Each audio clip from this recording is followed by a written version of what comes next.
इंसान is design to eat till sunset. कि अगर सिर्फ एक चीज कर लें इस पॉडकास्ट के थ्रू, सिर्फ make only one change, don't eat after sunset. मैं ये नहीं बोल रहा हूँ क्या खाना है क्या नहीं खाना, वो भी नहीं बोल रहा। सूर्यास्त हो गया नहीं खाना। कोविड में आप बहुत स्टॉन्चली कि आपने एकदम से बोल दिया था कि Covid is not that huge जितना बनाया जा रहा है। पहले तो कोई वेव था ही नहीं। याद कीजिए 2020 जनवरी का महीना था, टीवी में आपने वुहान का कुछ वीडियोस देखने लगे। जिनकी उम्र जितनी भी है, याद कीजिए पूरे अपनी लाइफ में कभी भी चाइना के अंदर क्या हो रहा है उसका एक भी आपने कभी सीन देखा अपनी टीवी में? चाइना में गूगल है क्या? उसमें फेसबुक है क्या? उसमें व्हाट्सएप है क्या? चाइना एक क्लोज कंट्री है, उसके अंदर क्या चल रहा है, क्या घपला चल रहा है, वो दुनिया को नहीं पता। उससे आपका माइंड मेकअप करते हैं कि ये एक नई बीमारी आ रही है, तो वो एक टीवी में जैसे मान लो एक मूवी देख रहे हैं, आप खुश हो रहे हैं, लेकिन मेंटली प्रिपेयर कर रहे हैं कि भाई ऐसा आपके साथ भी होने वाला है। एलोपैथी को लेना चाहिए। एलोपैथी में एक बार जब कोई चीज टेस्ट कराते हैं क्योंकि उसी से पता चलता था, तो सीधे डॉक्टर की बात मानी जाए या फिर डीआईपी डाइट करनी चाहिए? देखिए बड़े क्लियर शब्दों में बोलता हूँ, डॉक्टर की बात कहीं मत मानिए, एलोपैथिक डॉक्टर। और अगर कोई एलोपैथिक डॉक्टर सुन रहे हैं तो मैं तो एक चैलेंज दे रहा हूँ आपके चैनल के माध्यम से, कोई भी एक एलोपैथी दवाई आप मुझे दिखा दो, कोई भी एक बोल रहा हूँ जिससे कोई भी एक बीमारी पूरी नहीं थोड़ी बहुत ठीक होती है। ऐसा कोई एविडेंस अगर है या ऐसा कोई इंसान है जो ठीक हो गया उस दवाई से, तो आप दिखा दो। Greetings, ladies and gentlemen. My name is Aditya Vikram Singh, and this is the Plurals. Today, we have an eminent personality with us. We have a celebrated and published book author. We have a nutritionist, a very well-spoken author, a very well-spoken orator, and a very well personality in himself. We have today Dr. Vishwaroop Chaudhary. Thank you so much, sir, for joining us. धन्यवाद Aditya, thank you. Thank you so much, sir. Sir, first of all, this is a very big obligation for me, for young audiences like us. This podcast, I'll tell you about it. ये सब 25 साल से कम as के लोगों के लिए असल में हम बताना चाहते हैं उनको कि instead of like night life में अपनी लाइफ एंजॉय करने के लिए, बिकॉज आप जानते हैं night owls and everything with us in Delhi, NCR, in Mumbai, in every metropolitan city, एक लाइफ अलग तरीके की बन गई है। जैसे हमारे पेरेंट्स, जैसे आपने भी देखा होगा, जैसे हमारे ग्रैंडफादर्स जीते थे, उस हिसाब से सर आज के टाइम पे when there is no cognitive clock function, there is no brain cycling की जो बात होती है, जैसे आप बताते हैं, तो हम इस चीज के बारे में लोगों की में एक आइडियोलॉजी, एक असल में एक विजडम क्रिएट करना चाह रहे हैं कि हम लोग जो कर रहे हैं वो आने वाले टाइम में सही नहीं होगा। देयर इज सम फंक्शनिंग जो कि बहुत एक इवोल्यूशन के साथ हमारे बॉडी में आई है, और उसमें अगर हम एकदम से इतनी जल्दी कोई चेंज लेके आएंगे तो it will not be fruitful for the next generation. So with this sir, I would like to have the first question, that is DIP diet, because that is one of the most questions whenever I research about you. The first thing that I come to cater is DIP diet. I have a very small formulation about DIP diet because my father also tells me a lot about it, and he always tells me कि Manu, my घर का नाम is Manu, तो वो कहते हैं कि DIP diet करो, सब सही हो जाएगा। तो मेरे हिसाब से सर DIP diet आप बताइएगा क्या सही है, उसमें क्या गलत है। So in the start you have to eat fruits, right, like until 12 AM. उसमें फ्रूट में है इनटू आपका जो बॉडी वेट है इनटू उसमें आपको 10 करना है अलॉन्ग विद दैट। उसके बाद फिर आप वेजिटेबल्स खाते हैं विद योर फर्स्ट मील, और उसके बाद फिर आप कोई भी अपना जो normal carbs, fibre and things like that cooked meal वो खाते हैं। फिर उसके बाद हुंजा टी मैंने आपकी बहुत ज्यादा फेमस है, वो मैंने सुनी सर। और उसके बाद फिर डिनर में भी हमें सेम ये चीज करनी है विद वेजीज एंड। इसमें सर दो चीजें जो मुझे बहुत ज्यादा इंटरेस्टिंग लगी। First of all dairy products, बिल्कुल आपने मना करा है कि डेयरी प्रोडक्ट्स हमें बिल्कुल नहीं खाने चाहिए। और साथ में ही कोई भी टाइप की recreational activities like some people do indulge in alcohol and smoking, वो बिल्कुल बंद हो जाना चाहिए। तो what do you have to say about that sir, like how often do you see results about it? इसमें आपने कई सारे सवाल पूछ लिए अपने एक सवाल में। टू स्टार्ट विद जो आपने इनिशियली बोला कि आजकल के जो यंगस्टर लाइफस्टाइल है वहीं से शुरू करते हैं। आप देखिए कोई भी एनिमल है, जानवर है, पक्षी है, वो एक पर्टिकुलर टाइम जोन में खाना खाता है। अगर आधी रात को अगर आप किचन में जाते हैं पानी पीने के लिए, नींद खुल जाती है, प्यास लगती है, तो आपको चूहे की कुतरने की आवाज आएगी।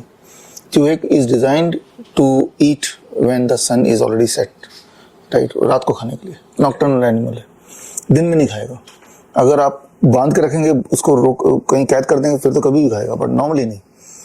इंसान is design to eat till sunset, right. जो मैंने अभी बोला पिछले 10 सेकंड में कि अगर सिर्फ एक चीज कर लें इस पॉडकास्ट के थ्रू, सिर्फ make only one change, don't eat after sunset. मैं ये नहीं बोल रहा हूँ क्या खाना है क्या नहीं खाना, वो भी नहीं बोल रहा हूँ कितना खाना है कब खाना है, सिर्फ सूर्यास्त हो गया नहीं खाना है। The moment you start doing it, automatically आपका जो लोग मोटे हैं वो पतले होने लगेंगे, जो जिनका ब्लड शुगर ज़्यादा रहता है कम होने लगेगा, जिनकी हार्ट पैल्पिटेशन होती है वो ठीक होने लगेगा, जिनमें ट्यूमरस ग्रोथ है वो ठीक होने लगेगा, जिनके हीमोग्लोबिन डाउन हो जाता है कैंसर वगैरह में वो ठीक होने लगेगा. So just one small change. अब इसका कॉन्ट्रारी इसका कर लो, द वे जो आप बता भी रहे हैं नाइट लाइफ वगैरह, तो दैट इज सो डिस्ट्रक्टिंग. ये नाइट लाइफ यानी कि जो हमारा टाइम जोन है उसके बियॉन्ड हम कर रहे हैं, तभी वो नाइट लाइफ है. नाइट लाइफ में जो भी करना है करो without eating anything. You can drink water, that's all. So that is the first thing जो आपने पॉइंट आउट किया. Coming to the DIP diet. DIP diet simply means that till 12 noon you have to be on fruits 12 बजे तक, right. आपका body weight अगर 70 kg है मान लो, into 10 700 make eight gram, 700 ग्राम कम से कम खाना. एंड लंच और डिनर में भी टोटल 700 ग्राम वेजिटेबल खाना है, डिवाइड बाई 2 कर लें, 350 ग्राम लंच में, 350 ग्राम डिनर में. We have seen the moment the people and the patient they do it, with the first 3 days उनका ब्लड शुगर नीचे इतना होता है दवाई छोड़नी पड़ती है. विद द फर्स्ट 7 days उनका ब्लड प्रेशर ऐसे नीचे आने लगता है कि ब्लड दवाई छोड़ने की मजबूरी हो जाती है. Within 1 month they start losing about 10% of the weight for the people who are fat, right? So by 1 month to 3 months thyroid उनका गायब हो जाता है. थायराइड की जो गोली उसकी आवश्यकता बंद हो जाती है, बल्कि ना लेना मजबूरी हो जाती है. So these kind of dramatic change we have seen. आपने जो पॉइंट आउट किया अबाउट द डेयरी प्रोडक्ट, उसको ऐसे रिलेट करो आप. आई से नो एनिमल फूड. जो भी चीज जानवरों से आ रहा है उसको नहीं लेना है. उसके कई सारे मायने हैं उसके. We are design to eat plants, उसको भी एक बार को छोड़ दो. आज के टाइम में अभी आप आ रहे हो रास्ते से और ग्रेटर नोएडा से एज यू सेड, और जो लोग मुझे सुन रहे हैं उनको पता है कि अभी जो हीट वेव चल रहे हैं वो पिछले 2000 साल में कभी ऐसा हुआ नहीं, और हर साल आप महसूस करते होंगे गर्मी और बढ़ती जा रही है. तो ये इसमें 40% कारण सिर्फ एक है, because humans eat animals, right. एक इंसान 800 करोड़ की पॉपुलेशन है हमारी अर्थ की. एक इंसान ऑन एवरेज अपने 1 साल में लगभग एक भैंस जितना मीट खा लेता है. सब लोग तो मीट खाते नहीं है, लेकिन जितने लोग खाते हैं वो इतना कंजम्पशन हो जाता है. इतना इसका मतलब कि हर साल इतने जानवरों को मारते भी होंगे या पैदा भी करते होंगे, तभी तो खाएंगे लगातार. जब आप जैसे अभी सांसें ले रहे हैं, CO2 निकल रहा है, आपके पेट में खाना हजम हो रहा है, मीथेन निकल रहा है, ये दोनों एटमॉस्फेयर को गर्म करता है. तो जितने ज्यादा मनुष्य होंगे या जितने ज्यादा एनिमल्स होंगे उतना ग्लोबल हीटिंग बढ़ता जाएगा.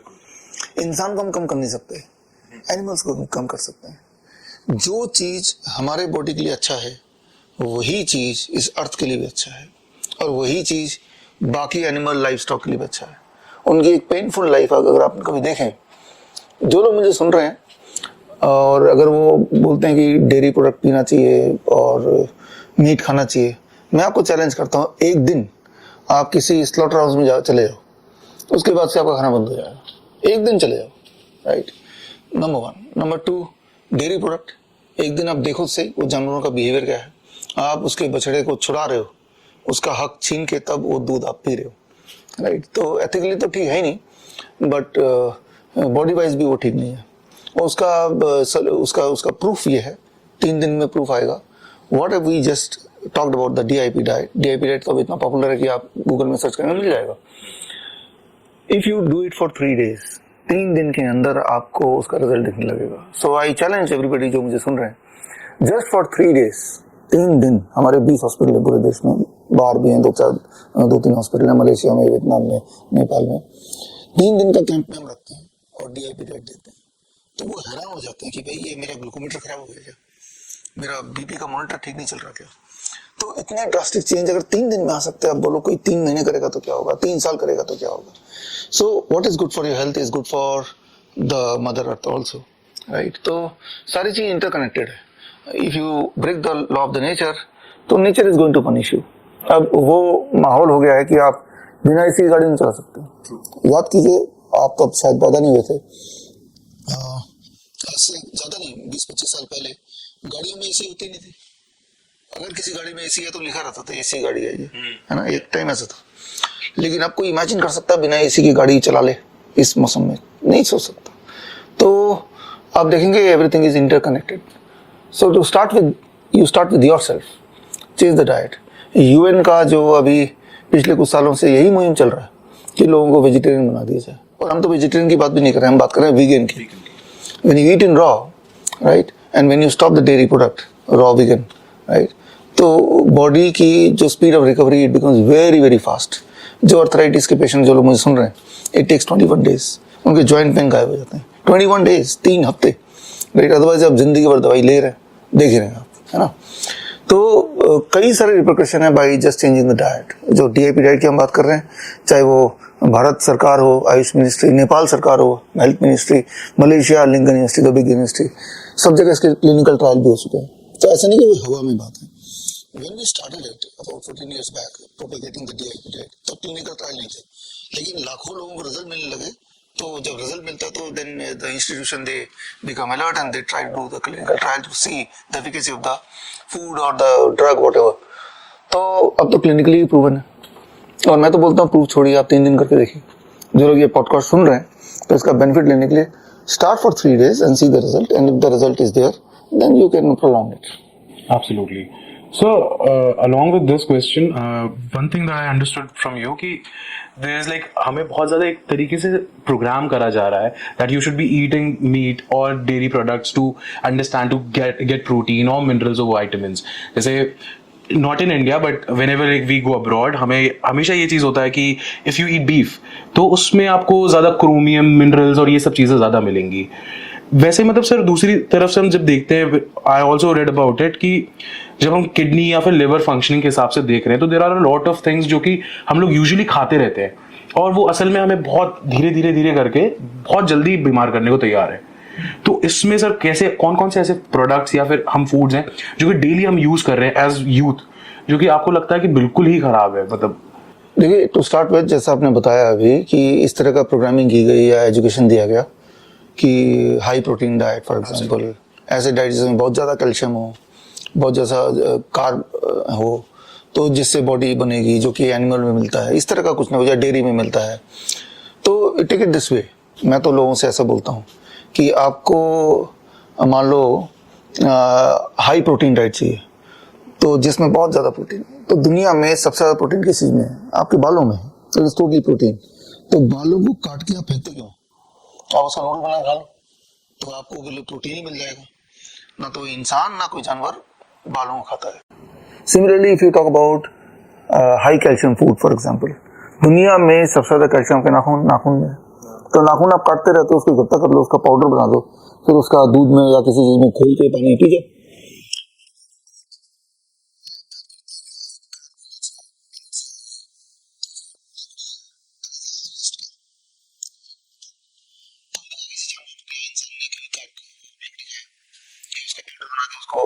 चटनी बना के पी लिया हो, क्योंकि although they are highest in certain protein, certain nutrient, but they are not digestible, not absorbable by the stomach, right.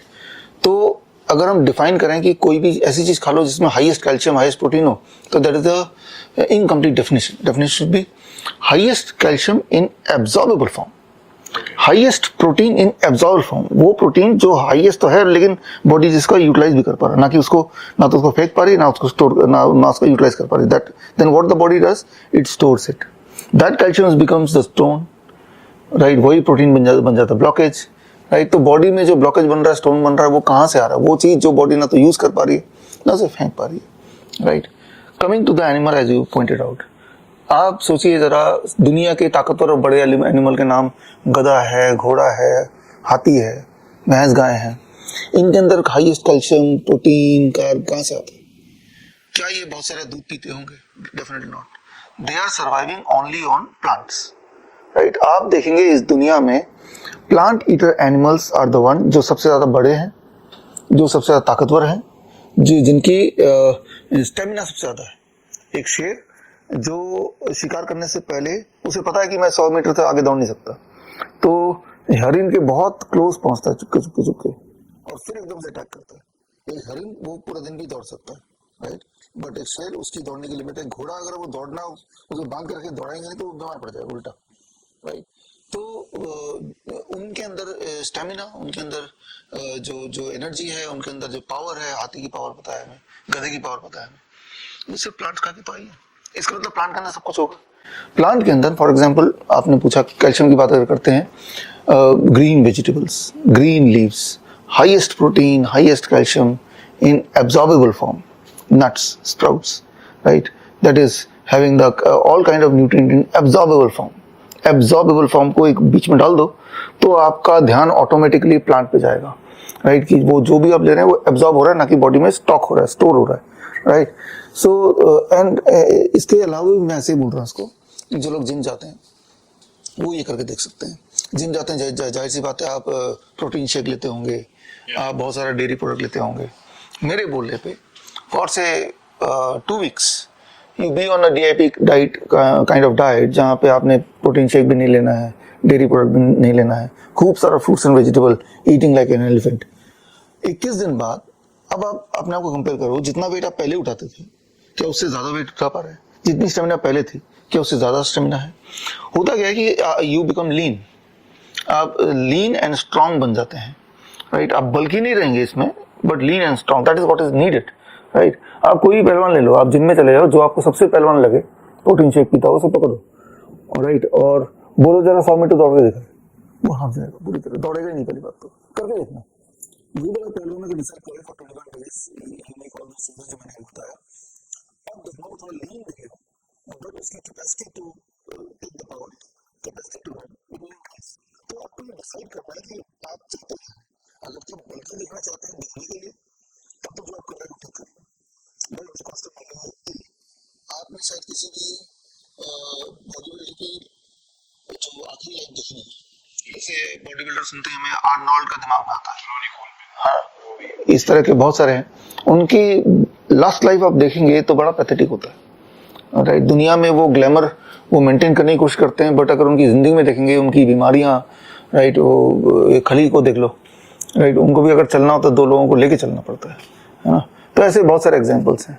तो दिस इज द प्रूफ कि अगर यू आर मेकिंग योरसेल्फ बल्कि at the cost of killing your body from inside, right, tumorous growth होने लगते हैं। Dairy product, American heart association ने 2019 में dairy product को पूरी तरह से फूड लिस्ट से हटा दिया, फूड लिस्ट से 2019 में। इवन 1986 से पहले भी dairy product was not as part of the food, but the dairy industry is the big industry. उन्होंने वो ग्लास को दोबारा से एक बार फिर वो जो ट्रायंगल एंड फूड चेन उसमें घुसा दिया, राइट। तो व्हाट वर्क्स ऑन यू और what does not work on you irrespective of मैं क्या बोल रहा हूँ, आप क्या बोल रहे हो, आप एक बार ट्रायल कर देखो।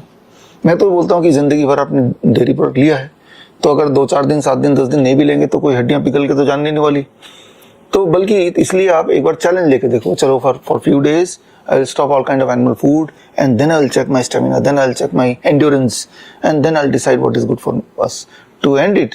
दुनिया में ऐसे देश हैं, स्विट्जरलैंड है, डेनमार्क है, जहाँ पे सबसे ज़्यादा डेयरी प्रोडक्ट बिकते हैं, राइट। वही ऐसे देश हैं जहाँ पे सबसे ज़्यादा लोग हड्डियों की बीमारी से तड़पते हैं। दुनिया में 2 ऐसे देश हैं, थाईलैंड, वियतनाम, जहाँ पे डेयरी प्रोडक्ट एक्सपोर्ट होते हैं बट दे डोंट ईट और कंज्यूम। वहाँ पे हड्डी की बीमारी ना के बराबर है। आप में से बहुत लोग थाईलैंड गए हैं, वियतनाम गए हैं, वहाँ कभी नहीं देखेंगे कि हड्डी की बीमारी से लोग परेशान, कभी नहीं। On the contrary go to Kolkata जहाँ का मैं हूँ, वहाँ पे आप देखेंगे एक दवाई की दुकान, एक मिठाई की दुकान, मिठाई मतलब पूरा डेयरी प्रोडक्ट। वहाँ पे आप खड़े हो जाओ बस स्टॉप में, हर इंसान आपको टेढ़ा मेढ़ा दिखेगा, उंगलियां ऐसी होंगी, लंगड़ा के चल रहे होंगे, हर उम्र के। तो पूरे देश में कोलकाता में सबसे ज्यादा डेयरी प्रोडक्ट कंज्यूम करते हैं।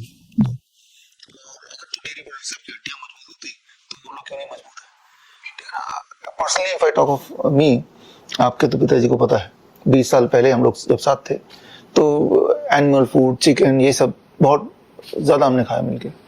20 साल हो गए मुझे डेयरी प्रोडक्ट छोड़े, एनिमल फूड छोड़े, 20 years, right. Now I am 51। मुझे नहीं लगता कि 25 साल की उम्र में मेरी जो एनर्जी थी उससे कम हुई है कुछ, बल्कि ज़्यादा ही हुई होगी, right. I can work more, I can run more, right. तो हर तरह से मैं समझाने की ये कोशिश कर रहा हूँ, चाहे वो आप किसी एक पर्टिकुलर इंसान की ज़िंदगी देख लो, चाहे आप खुद ट्राई करके देख लो, मेडिकल एविडेंस देख लो, तो आपको कहीं से कहीं तक ये नहीं कन्विंस हो सकते कि ये एक्सेप्ट जो आप अखबार में पढ़ते हो, sponsored news, miss education, what you are talking about, right. तो उसमें ज़रूर है, क्योंकि प्रोटीन का डब्बा, राइट, या डेयरी प्रोडक्ट जो कि एक इंडस्ट्री है। केले के बारे में कोई नहीं बताएगा, राइट। आम के बारे में कोई नहीं बताएगा, उल्टा ये बताएगा आम मत खाओ, राइट।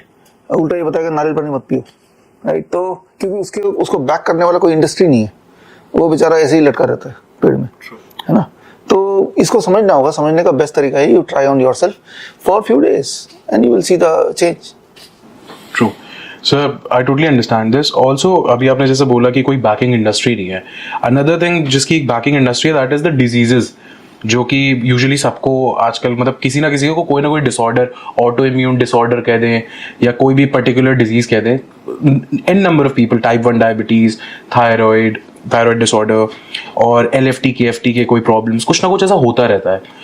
आपको क्या लगता है सर कि इस पॉइंट में हम लोग को कैसे करके एलोपैथी को लेना चाहिए, और एलोपैथी में एक बार जब कोई चीज टेस्ट कराते हैं, क्योंकि उसी से पता चलता है सर, तो सीधे डॉक्टर की बात मानी जाए या फिर DIP डाइट करनी चाहिए जिससे कोई बेनिफिट हो? देखिए, बड़े क्लियर शब्दों में बोलता हूँ, डॉक्टर की बात कभी मत मानिए, एलोपैथिक डॉक्टर।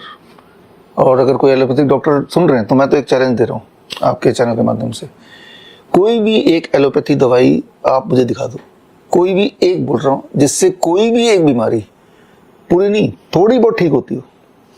ऐसा कोई एविडेंस अगर है या ऐसा कोई इंसान है जो ठीक हो गया हो उस दवाई से, तो आप दिखा दो, राइट। क्या डायबिटीज की दवाई से डायबिटीज ठीक हो जाती है? आप बोलते हो कंट्रोल हो जाती है, कंट्रोल हो जाती है तो दवाई क्यों बढ़ाते रहते हो, राइट। बीपी की दवाई से बीपी किसी की ठीक हुई आज तक? जितने सारे एंटीबायोटिक्स हैं, अगर बोलते हैं उससे एंटीबायोटिक से कुछ आपके बैक्टीरिया जो हार्मफुल बैक्टीरिया मर जाते हैं। 2016 से पहले जितने एंटीबायोटिक दुनिया में है वो सारे के सारे ऑब्सोलीट हो चुके हैं, क्योंकि वो सारे बैक्टीरिया गॉट म्यूटेटेड अगेन। तो अब जो एंटीबायोटिक रेजिस्टेंट बैक्टीरिया जो है दुनिया में है, तो आपको जब भी कोई बीमार पड़ता है बैक्टीरिया, तो वो एंटीबायोटिक रेजिस्टेंट है, ये प्रूव हो चुका है। क्योंकि bacteria and virus they keep on mutating themselves. आपने एंटीबायोटिक बनाया, एंटी यानी उनको मारने के लिए, बैक्टीरिया ने अपने को नया चेंज कर लिया। अब उस जिस स्पीड से वो चेंज कर सकते उस स्पीड से आप एंटीबायोटिक नहीं बना सकते।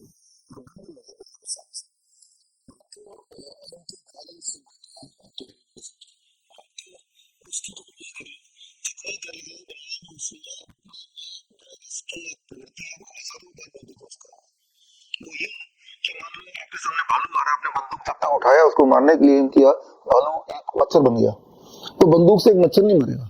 मच्छर को मारने के लिए आपने रैकेट उठाई, इलेक्ट्रिक रैकेट से मारूंगा, तब तक हाथी बन गया, वो म्यूटेट हो गया। तो हाथी को उस वाले औजार से नहीं मार सकते आप। तो जिस स्पीड से आप नया हथियार पकड़ोगे उससे कई गुना स्पीड से तो म्यूटेट हो रहा है। तो मैं ये बोलना चाह रहा हूँ कि जो ऐसा समझता है, चाहे वो साइंटिस्ट हो चाहे डॉक्टर हो, give me one drug which can cure any one disease, not completely, even partially, right. 1% ही ठीक कर दे कोई बीमारी। क्या ट्यूबरकुलोसिस की दवाई से ट्यूबरकुलोसिस ठीक हो सकती है? थोड़ी बहुत भी ठीक हो सकती हो, कोई हुआ है, राइट। तो चाहे इन्फेक्शियस डिजीज हो चाहे वो लाइफस्टाइल डिजीज हो, अगर आप ऐसा साबित कर पाए, मैं आपको 1 लाख रुपए दूंगा, राइट।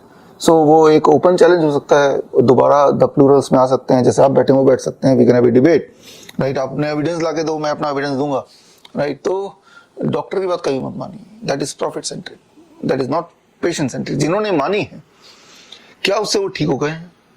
क्योंकि जब आप बीमार पड़ते हैं, हमारी कुदरती हमारा बॉडी भी फाइट बैक करता है और इट टेक सम टाइम। उस दौरान आप मंदिर में जाओ, घंटी बजाओ, राइट, आप कोई हवन करो या आप डॉक्टर के पास चक्कर लगाओ, बॉडी अपना काम कर रही है। या तो आप ठीक हो जाएंगे या मर जाएंगे। अगर तो ठीक हो गए तो बोलेंगे वो जो डॉक्टर की दवा थी वो काम आ गई, और अगर कहीं मर गए तो बोलेंगे बीमारी से मर गए, ये नहीं बोलेंगे डॉक्टर की दवाई से मर गए। तो इस तरह का एक नैरेटिव बना दिया गया है। तो उस नैरेटिव का फायदा उस डॉक्टर को होता है कि या तो वो ठीक होगा या मरेगा, दो ही चीज हो सकता है। तो ठीक हो गया तो दवाई नहीं ठीक करते, और मर गया तो अपने किस्मत से, अपनी बीमारी से मर गया। That is what is the narrative. बल्कि होता इसका उल्टा है। इन दवाइयों का अक्सर साइड इफेक्ट इतने भयंकर होते हैं, जिस बीमारी के लिए आप गए थे उससे ज्यादा भयंकर उस दवाई के साइड इफेक्ट। जो लोग दवाई लेते हैं उनको 2 बार ठीक होना पड़ता है। एक तो वो बीमारी से ठीक होना पड़ता है जिसकी वजह से वो गए थे डॉक्टर पास, दूसरा उनको ठीक होना पड़ता है उन दवाइयों का साइड इफेक्ट से। So clearly don't go by the doctors, उनके पास ऐसी कोई दवाई है नहीं, और अगर है तो challenge is open to you, right. Challenge में जरूरी कि डॉक्टर को ही आना है। आप में से कोई भी जो लिटरेट है and you think that you can take up this challenge, तो dig the modern medicine evidences, right. इसे तो मॉडर्न मेडिसिन बोलते हैं ना, एविडेंस बेस्ड। तो एविडेंस बेस्ड को देखो तो सही, आप सिर्फ अखबार पढ़ते हो, लेकिन वो एविडेंस बेस्ड तो जर्नल में है ना, तो उसको देखो, जो मेडिकल टेक्स्ट बुक है उसको देखो, उसमें से आप कोई एक दवाई निकाल दो। आप अपने आसपास के डॉक्टर जो आपके फेथफुल हैं उनको पूछो कि ऐसी एक दवाई बता दो, ये एक बंदा चैलेंज कर रहा है ना।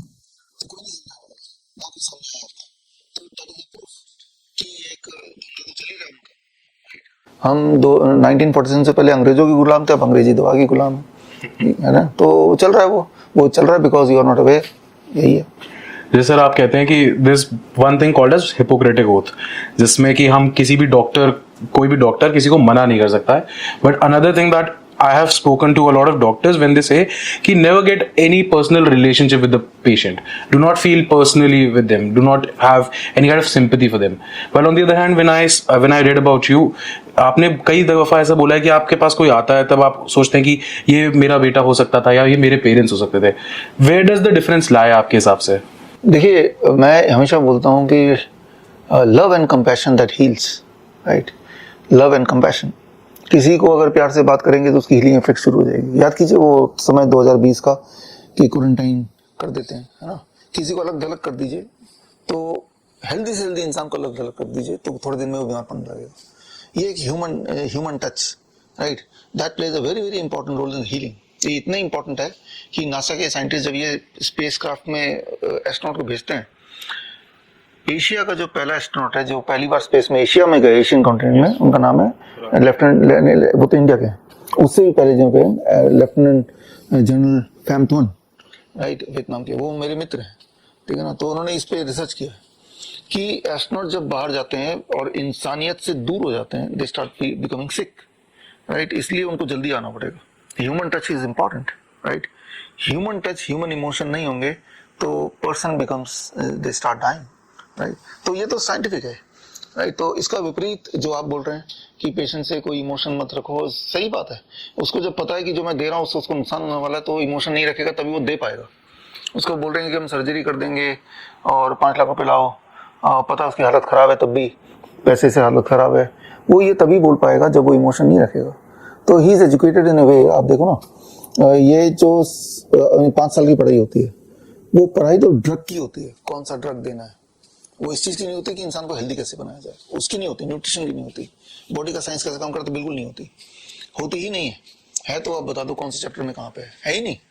उनको ये बोलते हैं कि ये ड्रग्स है, ये ड्रग कितने डोज में आपको देना है। इंसान अगर मर जाता है तो उसका व्यापार नहीं हो सकता, इंसान अगर हेल्दी है तो भी नहीं हो सकता, इंसान बीमार रहते हुए जिंदा कैसे रहे, that is what is the पढ़ाई, राइट। तो उस पढ़ाई के तहत उनको ये बोलना होता है कि आप इमोशन मत रखो, एम्पैथी मत रखो, सिंपैथी मत रखो, आप उसको एक कस्टमर मानो, राइट। आप इसको एक प्रोडक्ट मानो, राइट। और वो मानेंगे तभी आप इस lethal solution, lethal so called solution को उन तक ऑफर कर सकते हैं।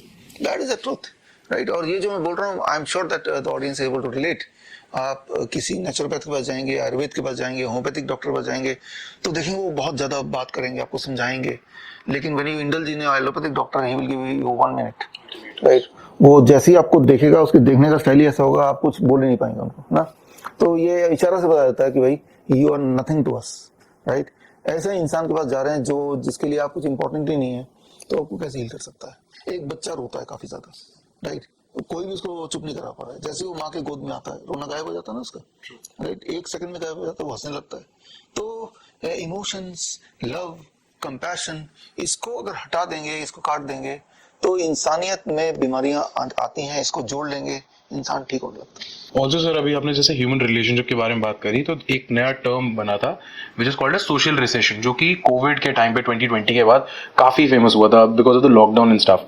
अनदर थिंग सर, जो मैंने आपके बारे में देखा कि कोविड में आप बहुत staunchly, like one of the very few Indians अगर मैं बोलूँ, कि आपने एकदम से बोल दिया था कि Covid is not that huge जितना बनाया जा रहा है। And which was very, I read all the journals that you noted also. उसमें एक और था कि it is not a consensual interactive disease, जो कि मतलब बाकी सारे जैसे इबोला हो गया या अनदर कंसेंशुअल डिजीजेस। इसमें सर जो कि एक प्रॉब्लम सबसे ज्यादा देखी गई है कि सेकेंड वेव में काफी सारे लोगों को फर्स्ट वेव से ज्यादा इफेक्ट हुआ था। When people died also there was a lot of problems. आपको क्या लगता है, what was the difference between the first wave and the second wave? देखिए, पहले तो कोई वेव था ही नहीं। मैं आपको इसको याद दिलाता हूँ। याद कीजिए 2020 जनवरी का महीना था, टीवी में आपने वुहान का कुछ वीडियोस देखने लगे, चाइना से वीडियो देखने लगे। जिनकी उम्र जितनी भी है, याद कीजिए पूरे अपने लाइफ में कभी भी चाइना के अंदर क्या हो रहा है उसका एक भी आपने कभी सीन देखा अपने टीवी में? नहीं। चाइना का कोई जर्नल हो जो इंग्लिश में देखा आपने? नहीं। चाइना में कभी कोई टूरिज्म देखा आपने? चाइना में गूगल है क्या? उसमें फेसबुक है क्या? उसमें व्हाट्सएप है क्या? चाइना एक क्लोज कंट्री है, उसके अंदर क्या चल रहा है, क्या घपला चल रहा है, वो दुनिया को नहीं बताती। इसीलिए ना तो उनका फेसबुक है, उनका अपना फेसबुक है जो ना तो बाहर आता है ना बाहर के फेसबुक से वो जुड़ता है। तो चाइना के वो इस तरह से एक कन्फाइंड कंट्री है कि वो उसके अंदर क्या चल रहा है दुनिया को ना पता चले। एक ऐसा देश जो अपने अंदर क्या चल रहा है कभी नहीं बताना चाहता, वो अचानक अपने लाइव वीडियोस दिखाने लगता है, देखो यहाँ पे लोग मर रहे हैं, वहाँ पे लोग मर रहे हैं। तो ये थोड़ा सस्पिशियस नहीं है कि अचानक कैसे दिखा रहा है, नंबर वन।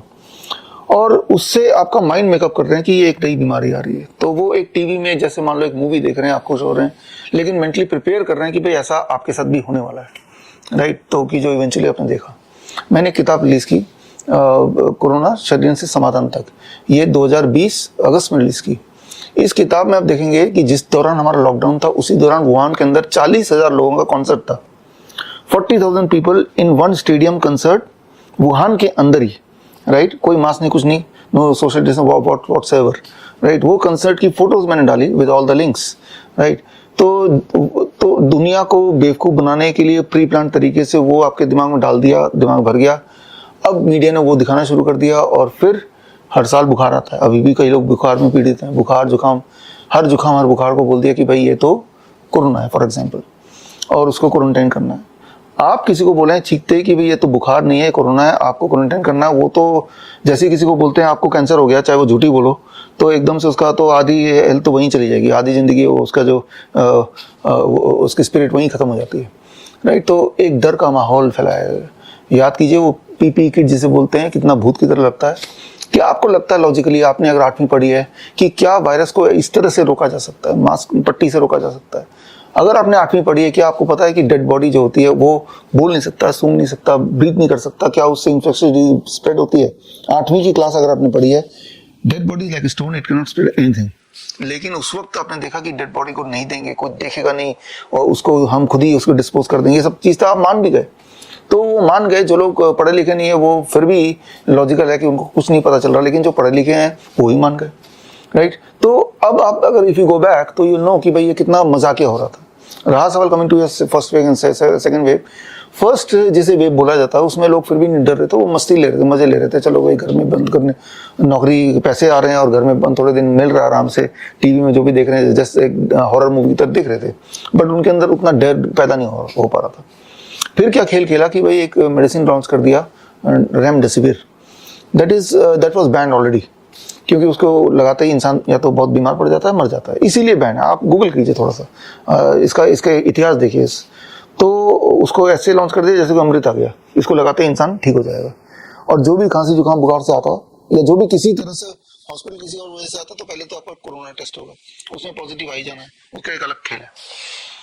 अब उसको हम रेमडेसिविर देंगे, पहले इसका इलाज करेंगे, हार्ट अटैक का इलाज बाद में करेंगे, जिसके लिए आया है पहले तो इसका इलाज करेंगे। रेमडेसिविर ज्यादा डोज में देंगे तो इंसान will die, that's what is the truth of remdesivir. और जब वो देने लगे लोगों को, लोग मरने लगे, लिटरली गए अपने पैर से चल के, और अगले दिन खबर आई कि वो मर गया, ऐसे तो आपने देखा। तो और जब वो ये पोल खुलने लगी कि रेमडेसिविर से डेथ हो रही है, तो रेमडेसिविर को उसी तरह बैन कर दिया चुपचाप, जिस तरह से अभी कोविशील्ड को बैन कर दिया, जब पोल खुल जाती है तब। लेकिन दिमाग में लोगों को ये बैठा हुआ, जैसा आप पूछ भी रहे हैं कि वो सेकंड में इतने लोग क्यों मरे, हालांकि मैं पहले भी अपने कई वीडियोस में बताता रहता हूँ, लेकिन अक्सर लोग मुझसे सवाल पूछते हैं कि क्यों मरे वही जो हॉस्पिटल गए। घर में बैठा हुआ इंसान नहीं मरा, कोई मरा ही नहीं, जो डर के मारे घर बैठ गया, या जिनको सो कॉल्ड वो बेड नहीं मिला तो घर पे रह गया, वो नहीं मरा। उदाहरण के तौर पे उस वक्त हमारा भी कोविड सेंटर था, देश का सबसे बड़ा, 1100 बेड का, अहमदनगर में। तो लेकिन for we call it a flu centre. वहाँ पे ना तो ऑक्सीजन सिलेंडर था, ना तो वेंटिलेटर था, ना दवाइयाँ, पैरासीटामोल तक नहीं था, और फ्री का था। तो जिनका पैसे नहीं होते थे तो हॉस्पिटल से उनको, अब पैसे खत्म हो गए, ऑक्सीजन सिलेंडर लगा के उनको सीधे गाड़ी एम्बुलेंस हमारे कोविड सेंटर में था। तो तब हमारे वहाँ के स्टाफ ने पूछा, डॉक्टर ने पूछा कि भाई इस तरह के पेशेंट आ रहे हैं जिनकी हालत खराब है, तो ले इनको। मैंने एक ही रूल बताया कि अगर जाओ एम्बुलेंस के अंदर देखो, अगर पेशेंट का पल्स चल रहा है तो ले लो, जिंदा है तो ले लो, एक ही रूल, ठीक है ना। और अब को जान के खुशी होगी, 60,000 पेशेंट्स आए, अलग अलग शहरों से, अलग अलग स्टेट से भी आने लगे, जब उनको फेमस होने लगा ये। 60,000 में से एक भी नहीं मरा, नॉट अ सिंगल डेथ, एक भी डेथ नहीं। आयुष मिनिस्ट्री ने खुद इस पर ऑब्जर्वेशन स्टडी किया, वहाँ पे अपने डॉक्टर लगाए, हो गया रहा है यहाँ पे, ना तो कोई मास्क पहन रहा है, ना तो कोई सोशल डिस्टेंस, वो तो छोड़ी दो। हमने वहाँ पे माहौल बनाने के लिए शादियाँ भी रचाई है ना। एक couple they wanted to get married, उनको हॉल नहीं मिल रहा था, तो उन्होंने प्रपोज किया आपका तो इतना बड़ा है और बाराती भी यही पेशेंट बन जाएंगे। तो सोचिए उस टाइम पे बाराती भी मिली उनको और शादी भी रचाई हमने वहाँ पे, डांस भी कराया उनसे, राइट। तो ये सारा कुछ हुआ जब लोग अपने रिश्तेदारों को, माँ बाप को छूने से डर रहे थे, जिनको सो कॉल्ड कोविड हो गया, उनके बॉडी को देखने से डर रहे थे, तब हमने ये कराया। तो आयुष मंत्रालय ने देखा कि भाई ये क्या, भाई जो उल्टा सीधा हो रहा है, जो हम बोल रहे हैं उसको उल्टा ही कर रहे हैं। तो उन्होंने 3 महीने वहाँ पे ऑब्जर्वेशन स्टडी किया और उनका रिजल्ट भी दिया उन्होंने। विश्वरूप.com/आयुष में जाके रिजल्ट पढ़ सकते हैं स्टडी का, कि ना तो एक मरा, ना ही कोई साइड इफेक्ट हुए, और 3 से 7 दिन में सब ठीक हो गए, एंड एवरीबडी इज फाइन, ना ही कोई दवाई का हमने उपयोग किया। तो अगर तो ये फर्स्ट वेव सेकंड वेव था, तो हमारे 60,000 क्यों नहीं मरे, उनमें से हमारे डॉक्टर्स क्यों नहीं मरे? उनको अलाउड ही नहीं है कि भाई आप पट्टी लगाओ, अलाउड ही नहीं था कि जैसे ही कोई पेशेंट आएगा उनको हक करना है, उनको हाथ मिलाना है, पहला मील उनके साथ बैठ के खाना है, राइट। उस वक्त के वीडियो मैं आपको भेजूंगा हमारे सेंटर के, आप इसमें ऐड कर दीजिए। तो तब लोगों की आंखें खुली, लेकिन साथ साथ हमारे चैनल्स ब्लॉक भी होते गए ताकि ये फैले ना। तो मैं ये बोल रहा हूँ कि सबूत तो अभी भी है, वो 60,000 लोग आज भी जिंदा है, वो हमारे ऑफिस में उसके डेटा है। कभी कोई किसी को शक होता है कि मैं झूठ बोल रहा हूँ तो वो यहाँ आ जाए, और उन 60,000 लोगों के फ़ोन नंबर सब कुछ हमारे पास इंटैक्ट है। आप रैंडमली फ़ोन करके देख लो, आप अपना कोई अगर हेल्थ मिनिस्ट्री वो आके जांच करके देख ले। तो वो एक झूठ फैलाया गया था आपको डराने के लिए, डराने के उसमें आपने 2 खुराक भी ले लिए, और अब आपको पता चल रहा है कि ये खुराक से अब लोग मर रहे हैं। हालांकि हमने तब भी बोला था कि ना तो वो सच है और ये खुराक से आपको बचाया जा रहा है, जब वही सच नहीं है। छोटा बच्चा, जब छोटे बच्चे ने शरारत करता है ना, डैडी बोलते हैं वहाँ मत जाओ, भूत है भूत है, वो डर भी जाता है। बाद में बड़ा होते तो तब ध्यान यार वो तो मुझे बुद्धू बनाया गया था, तो वो बुद्धू बन गए, आप पूरी तरह बुद्धू बन गए, लेकिन एट ए कॉस्ट। आपने अपनों को खोया, अपना जो एक व्यापार है उसको खोया, राइट, ये खोया। और अब खुद भी अगर तो आप जिंदा हैं तो वो जो 2 खुराक लिया है, आप उसका साइड इफेक्ट झेल ही रहे, यू आर अंडरगोइंग ऑल दो साइड इफेक्ट्स। तो बहुत कुछ खो लिया आपने। Absolutely sir. जब हम कोविड के बारे में बात करते हैं तो एक चीज़ जो कि अभी बहुत ज़्यादा फेमस है, बहुत ज़्यादा कंट्रोवर्शियल है, that is the vaccine. America में हम जैसे बात करते हैं, यूरोप में all American society for anti vaccination, Europe में है, ऐसे इंडिया में काफ़ी सारे लोगों ने ये चीज़ देखी है कि वैक्सीनेशन से उनको बहुत दिक्कतें हुई हैं, बहुत सारे disorders like alopecia, heart problems, बहुत सारी प्रॉब्लम्स हुई हैं। काफी कम लोग सर वैक्सीन के बारे में इसको पर्टिकुलरली पर्टेनिंगली बोलते हैं कि हाँ ये वैक्सीनेशन की वजह से हुआ है। You are one of the most esteemed celebrities जहाँ पे वो कह रहे हैं कि okay this was because of vaccination. What do you have to say about it? डरपोक लोग हैं, ज़्यादातर तो बोलना चाहिए डॉक्टरों को, क्योंकि उन्होंने ही बोला था लगाने को, लेकिन डरपोक है। उनको ये है कि अगर हमने बोल दिया तो सारा जो डॉक्टर लॉबी हमारे अगेंस्ट हो जाएगी, इसलिए चुप बैठ जाते हैं। तो ये एक आश्चर्यजनक बात है कि कोई बोलने को तैयार नहीं होता, जबकि सच्चाई तो यही है, लेकिन उसमें नुकसान उन्हीं सबको हो रहा है, राइट। तो डॉक्टरों ने खुद भी लगाया तो उनको भी नुकसान, कई सारे मरे भी हैं उसके बाद, और जो नहीं मरे हैं वो हालत ख़राब है उनकी। तो ये एक प्रेशर है, किसी का नौकरी जाने का प्रेशर है जिसकी वजह से कुछ लोगों ने लगाया, डॉक्टरों को अपना जो एक फर्टिलिटी को खोने का प्रेशर है। और याद कीजिए 1947 से पहले बहुत सारे लीडर्स हुआ करते थे, भगत सिंह हुआ करते थे, राइट, महात्मा गांधी, सुभाष चंद्र बोस, जो देश के हित में वो बोलते थे बिना डरे। लेकिन अब अगर देखें तो उस तरह के लोग बहुत कम हैं या ना के बराबर है। तो तब भी मुट्ठी भर थे तब भी, लेकिन उन्होंने जागरूक कर दिया था। तो एक बार फिर से जागरूक होने की ज़रूरत है। आप अभी भी गुलाम है, एक्चुअली ये मॉडर्न मेडिसिन की गुलामी है। तब गुलामी थी, चेन से लोग बांध देते थे, जेल में बंद कर देते थे। अब गुलामी है, आपके अंदर ही जहर डाल दिया, ठीक है ना, कब टपक पड़े कुछ पता नहीं। तो इट इज़ वेरी अनफॉर्चुनेट कि कोई बोलता नहीं है, और क्योंकि जब कोई बोलता है, जैसे मैं बोलता हूँ, तो उनके ऊपर केस वगैरह, पुलिस केस, कोर्ट केस वो चल जाते हैं, और फिर उनको मीडिया के माध्यम से उनको डिस्क्रेडिट किया जाता है। आप अगर देखें मेरा विकिपीडिया, आप जाकर देख लो, मेरा विकिपीडिया ने मेरे बारे में जो लिखा है, आप देखेंगे जो भी कुछ लिखा है वो सत्य नहीं है। फॉर एग्जाम्पल, मैंने 32 किताबें लिखी हैं, मेरी एक भी किताब मैंने खुद पब्लिश नहीं की, देश दुनिया के बड़े बड़े पब्लिश नहीं किया, लेकिन उसमें क्या लिखा, सेल्फ पब्लिश्ड, है ना। तो इस एक एग्जाम्पल से मेरे Guinness book of world record में रिकॉर्ड्स हैं। तो जो उपलब्धियां हैं उसको हटा दो और नहीं तो चीज़ों को इस तरह से पेश कर दो कि तीसरे आदमी को लगे कि भाई ये तो एक डिस्क्रेडिटेड आदमी है। और मुझसे पहले भी Nobel prize winning scientist Luc Montagnier, right, उन्होंने भी बोला। तो लेकिन जब बोला तो उनको भी विकिपीडिया देख लो, ठीक है ना। तो जिन जिन ने आवाज़ उठाई, या तो आम जनता है तो उनकी कोई सुनता नहीं है, या जिनकी कोई सुन सकता है तो उनको डिस्क्रेडिट कर दो, क्योंकि ये जो सारा तंत्र है वो that is being totally controlled, right. तो जैसे ये वीडियो चल रहा है, हमने इतना सारा डिस्कशन कर लिया, आई होप कि ये वीडियो चले, चांसेस है कि इसको भी उड़ा देंगे, ठीक है ना। तो ये this is how it is being controlled, managed. तो इसमें तो ये है कि जनता की अवेयरनेस, जनता की आवाज़ उठाना, ये सारा चीज़ ज़रूरी है। अगर आप जिंदा हैं तभी तो कुछ डर के फ़ायदा क्या है। आप डर के अपने 2 खुराक भी लगा लिया, आप मरने को तैयार हो गए, मरने से बड़ा तो कोई डर होता नहीं है। अब जब मरने ही वाले हैं तो लड़के मरो, राइट, कुछ करके मरो।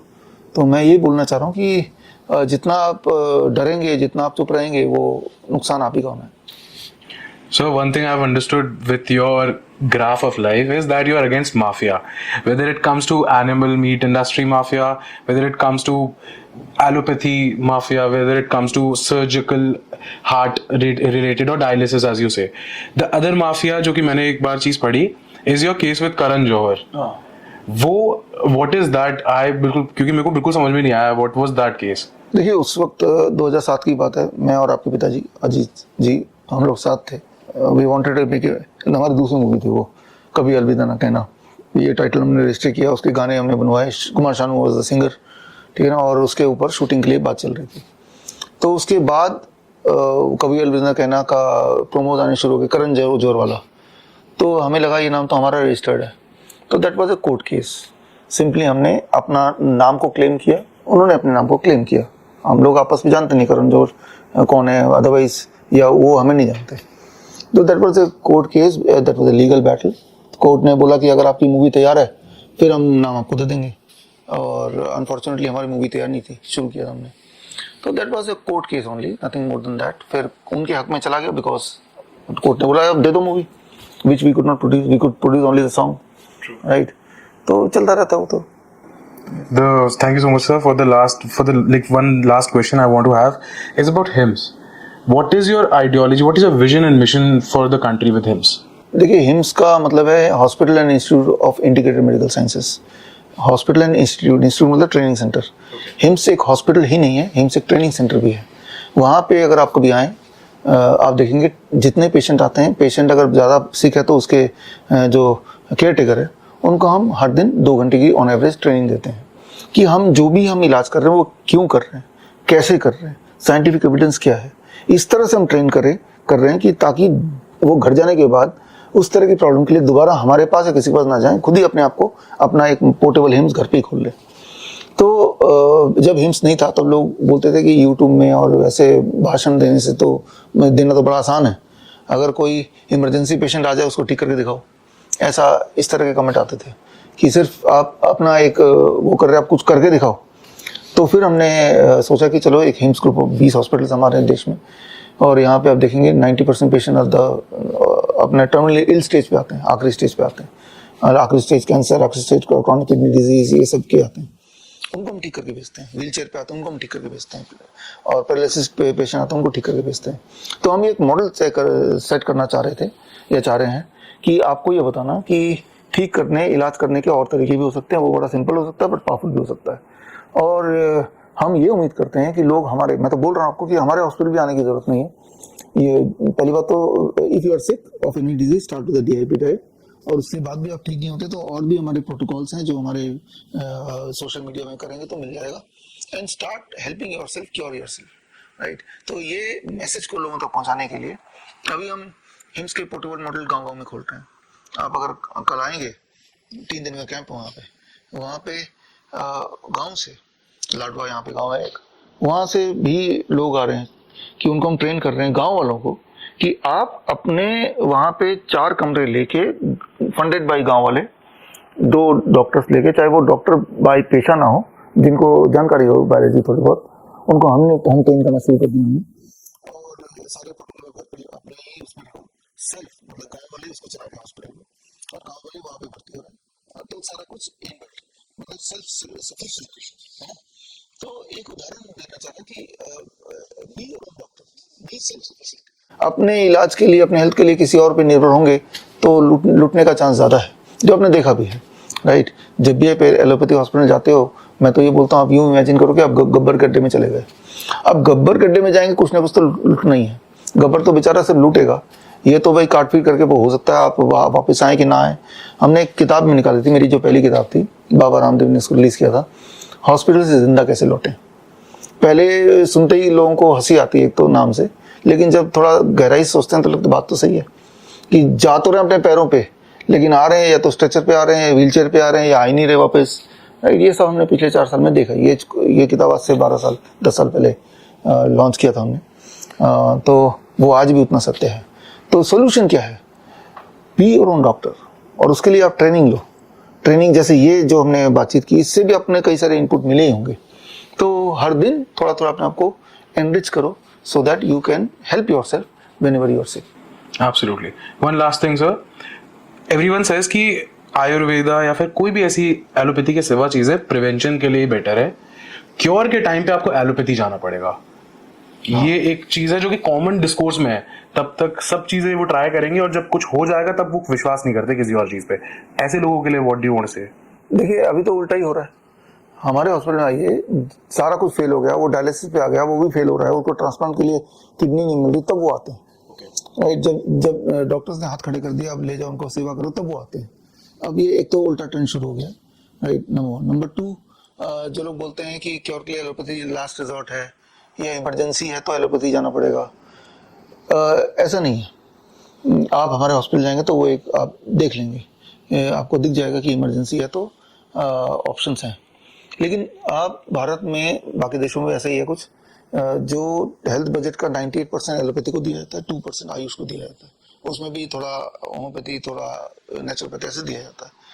जिस चीज को ज्यादा बजट मिलेगा वही वाले हॉस्पिटल सारे जगह दिखाई देगा। जितने सारे तरह के इंश्योरेंस है, that is all privileged by the allopathy only. तो अगर यहाँ पे 4 हॉस्पिटल हो, आयुर्वेद भी हो, एलोपैथ भी हो, होम्योपैथ भी हो, नेचुरोपैथी भी हो, अब आप बीमार पड़ते हैं या अब आप इंजर्ड होते हैं, तो आपका 4 रास्ते हैं जाने के। अब रास्ता ये खोला हुआ है, तो दूसरा ऑप्शन है ही नहीं, उसका बजट ही नहीं है, तो आप बोलेंगे ना ये आखिरी रास्ता है, क्योंकि है ही नहीं कोई रास्ता, राइट। तो इसलिए नहीं कि ये बेहतर है। अगर तो मैंने तो पहले ही आपको बोला, एविडेंस दिखा दो। आप बोलते हैं, मान लो कोई जख्मी हो गया, कार से जख्मी हो गया, हड्डियां टूट गई, तो दुनिया में जो सर्जरी का जो जनक कौन है? सुश्रुत, आयुर्वेद के जो जनक है ना, सुश्रुत ने सर्जरी का आविष्कार किया। तो आयुर्वेद में सर्जरी एक सब्जेक्ट, राइट। तो लेकिन वो लुप्त होती जा रही है, वो चीज खत्म होती जा रही है। ना तो वो हॉस्पिटल्स रह गए हैं, ना ऐसे डॉक्टर्स रह गए हैं, ना उनमें इतनी हिम्मत रह गई है, ना उनको सपोर्ट कर रहे हैं, ना वो बजट है, ना ही वो इंश्योरेंस कवर है। तो इनके एब्सेंस में जब आप रखोगे, मान लो आप इलेक्शन चल रहा है, उम्मीदवार ही रखोगे, तो बोलोगे आखिरी रिजॉर्ट तो यही है, तो यही बोलोगे ना, क्योंकि उम्मीदवार ही वो इलेक्शन में जाएंगे तो आपको बटन एक ही दिखेगा, तो करोगे क्या? चाहो ना चाहो दबाना ही उसको है। अगर नहीं भी दबाएंगे तब भी ऑटोमेटिकली वही जीतने वाला है। तो वही वाला खेल है। बाकी अगर मैं बोलता हूँ, जहां भी आप हैं यहाँ पे, अगर आपको एक आयुर्वेद हॉस्पिटल में जाना है तो कहाँ है? आपकी नजर में है कहीं? जबकि गली गली गली गली हॉस्पिटल एलोपैथी वाले खुल गए हैं, है ना। तो ऑप्शन ना रख के फिर बोलना कि ये लास्ट रिजॉर्ट है, तो that is what is happening. Otherwise Ayurveda में इमरजेंसी होती है। हमारा आयुर्वेदिक जालंधर में दयानंद आयुर्वेदिक कॉलेज, जिनका हमारा टाइप है, देश का सबसे पुराना आयुर्वेदिक कॉलेज, 125 साल पुराना। तो वहाँ जाके देखिए, तो वहाँ इलाज होता है, इमरजेंसी का इलाज भी होता है। हमारे हिम्स हॉस्पिटल लाके देखिए, कार्डियक अरेस्ट पे पेशेंट आ जाए, हार्ट अटैक का पेशेंट हो जाए, कोई लकवा मार के किसी को, राइट, ब्रेन स्ट्रोक हो गया, हम इलाज करते हैं, राइट। किसी को अचानक फीवर आ गया, हम इलाज करते हैं। कोई अचानक बेहोश हो गया, हम इलाज करते हैं। तो इन सब के प्रोटोकॉल बने हुए हैं, और वो प्रोटोकॉल पब्लिक डोमेन में हमने एक किताब लॉन्च की अभी, protocol of emergency medicine, POEM। ये किताब bishrup.com/POEM में जाएंगे तो ये किताब में 68 इमरजेंसी कंडीशंस में आप एलोपैथ को इग्नोर करके क्या कर सकते हैं ताकि आपके रिजल्ट और बेहतर आए। एलोपैथ जैसा नहीं, बेहतर, एविडेंस बेस्ड, राइट। तो लेकिन ये लोगों को नहीं पता। In the absence of that knowledge, कोई तो ये बोलेगा ही कि भाई और ऑप्शन क्या है, क्योंकि ऑप्शन नहीं है। यहाँ पे 3 कैमरे लगाए हुए हैं, अगर एक ही कैमरा बोलेंगे ये ऑप्शन क्या है, एक ही तो चीज है, तो ध्यान वहीं पे जाएगा फिर। तो इस तरह से होता है। Absolutely. This was an amazing discussion with you, sir. So this was Dr. Vishwaroop Roy Chaudhary ji, a social entrepreneur, brand ambassador of alternate medicine in India. As I can say, alternate medicine as of now it will be really good. But I really hope one day sir, जब लोग Ayurveda, naturopathy, आपकी बताई हुई चीजों पे focus करें और allopathy से थोड़ा बचने की कोशिश करें. आप कुछ बोलना चाहेंगे लास्ट में? या definitely it is not an alternate. मैं तो ये बोलता हूँ this is the only way, है ना. उसका ऑल्टरनेट नाम देते ही दे दिया गया है, राइट, ताकि हम उसको एक ऑल्टरनेट की तरह सोचना शुरू कर दें कि ये तो कुछ अलग है ना, जबकि सबसे प्राचीन यही है और सबसे एविडेंस बेस्ड भी है इंटरेस्टिंगली, राइट. और इसके एविडेंस बेस ना केवल आयुर्वेद के टेक्स्ट में है बल्कि मॉडर्न मेडिसिन के जो मॉडर्न साइंस जैसे बोलते हैं उसमें भी उसके रेलेवेंट एविडेंस मिल जाते हैं. तो अब से आप ये बोलिए कि allopathy is alternate medicine, right. चलो भाई कभी कोई गोली खा भी लिया, ऐसे आप बोल सकते हैं, नींद नहीं आ रही खा ही लिया, हालांकि ये नहीं करना चाहिए, लेकिन कभी कभी बोलते हैं कोई शराब पी लिया, राइट, महीने में एक बार, तो it will not harm much. तो उस तरह से change the definition in your mindset, let allopathy be called as alternate medicine. So for now we'll be calling allopathy as an alternate medicine and Ayurveda the only option that we actually have. Thank you so much sir, it was a pleasure having you on our podcast. Thank you so much sir. Thank you. I hope that you like this discussion podcast और इस channel को आप subscribe कीजिए. मैं उम्मीद करता हूँ कि आदित्य और ये द प्लूरस की टीम मुझे दोबारा मौका देगी इस प्लेटफॉर्म में आने का और आपसे जुड़ने का.